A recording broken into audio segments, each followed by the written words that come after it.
Formal nang nanumpa bilang Senate President si Senator Sherwin Gatchalian matapos makakuha ng 13 boto sa isinagawang special session ngayong araw. Si Senator Tito Soto naman ang itinalaga bilang Senate President pro tempore.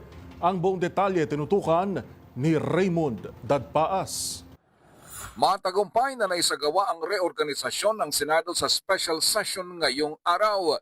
Iti matapos na mahalal at manumpa si Senador Sherwin Gatchalian bilang Senate President nang nakuha ang 13 boto at walang tumutol.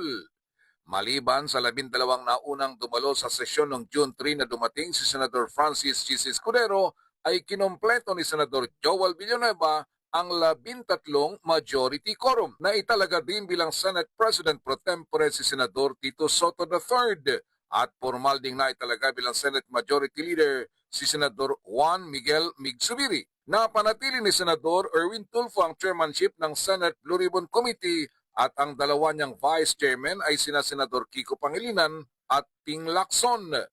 Naitalaga na din ang membership ng iba't ibang mga standing committees para sila ay makapagtrabaho na. Nang tumayo si Senador Ping Lacson para i-nominate si Senador Tito Soto bilang Senate President pro tempore, ay hindi nito naiwasan na pasalamatan sina Senador Chis Escudero at Senador Joel Villanueva dahil sa kanilang ipinakitang pagpapahalaga sa kanilang responsibilidad bilang senador at hindi lang ang kanilang pag-ipagkaibigan at grupo. Maliban kay Villanueva ay wala ng ibang miyembro sa grupo ni Senador Alan Peter Cayetano ang dumalo sa special session sa araw na ito. Si Cayetano ay naglabas ng pahayag at sinabing kanyang isinusuko ang Senate presidency, ngunit hindi ang paghahanap ng katotohanan hinggil sa bilyon-bilyong pisong flood control scandal.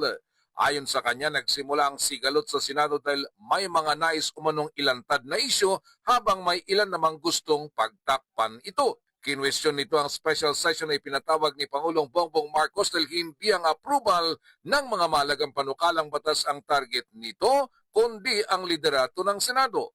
Dahil wala ni isa sa 21 mga priority measures ang kasama sa listahan ng mga aaprubahan. Para sa MBC TV Network News, ito si Raymond Dadpaas ng DZRH, una sa Pilipinas, una sa Pilipino.